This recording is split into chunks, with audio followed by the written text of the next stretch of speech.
So the first thing you do is turn your seacock on. Seacock is the valve right there, and it should be facing upwards.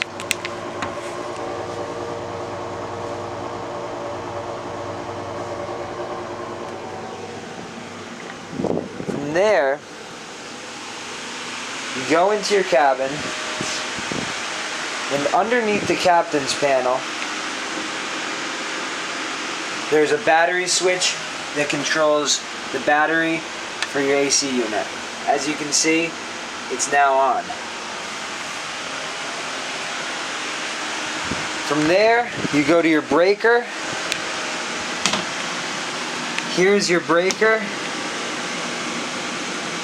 You turn each switch into the on position.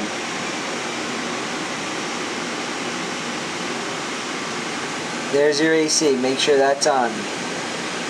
You can also have the other ones going if you'd like. You then press the button on the Xantrax and follow with the button on the Websco AC unit. As you can see, ours is on and blowing 81 degrees. You can change the mode and also turn the fan up.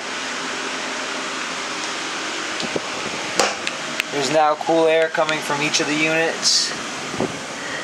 Vents. And you are living cool.